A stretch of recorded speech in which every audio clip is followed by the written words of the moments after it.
Welcome to video number 4 for Chapter 10, Launching the New Ship of State. John Adams becomes our second president. Adams, largely with the support of New England, won by a narrow margin of 71 to 68 in the Electoral College. Thomas Jefferson, as runner-up, became vice president. Adams was a stubborn man of stern principles. He was a tactless and prickly intellectual aristocrat, and he had no appeal to the masses. This is a picture of John Adams by John Singleton Copley. His other handicaps included stepping into Washington's shoes, which no successor could hope to fill, and Alexander Hamilton despised him. Most ominous of all, Adams inherited a violent quarrel with France. The French were infuriated by the signing of Jay's Treaty. They condemned it as a step towards an alliance with Britain, and they assailed it as a flagrant violation of the Franco-American Treaty of 1778. French warships, in retaliation, seized defenseless American merchant vessels, and had seized 300 by mid-1797. The Paris regime refused to receive America's newly appointed envoy and even threatened to arrest him. Adams tried to reach an agreement with the French.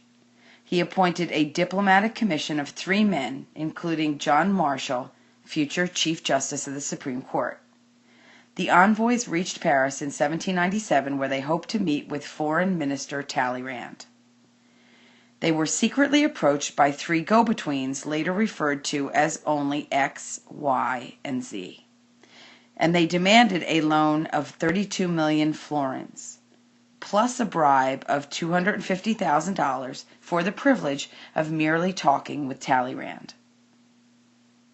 This is a political cartoon that represents the XYZ affair. When Adams's envoys to Paris were asked to pay a huge bribe to do diplomatic business, humiliated Americans rose up in wrath against France. This shows an innocent young America being plundered by Frenchmen as John Bull looks on in amusement from across the English Channel. The terms were intolerable and negotiations collapsed as a result of the XYZ affair. Marshall, on reaching New York in 1798, was hailed as a hero for his steadfastness.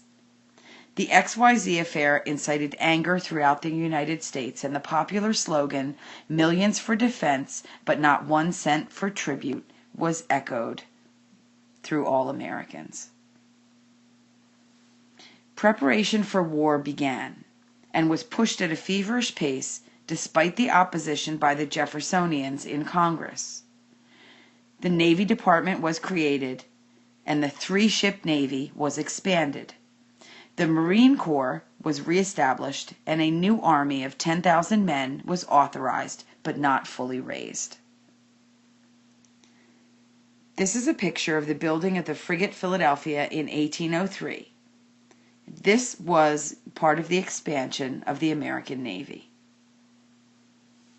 The war itself was confined to the sea and mainly the West Indies, so this became an undeclared naval war with France. And there were 2.5 years of undeclared hostilities from 1798 to 1800. American privateers and men of war captured over 80 French vessels, and several hundred Yankee merchant ships were lost to the enemy. Only a slight push, it seemed, might plunge both nations into a full-scale war. France did not want war.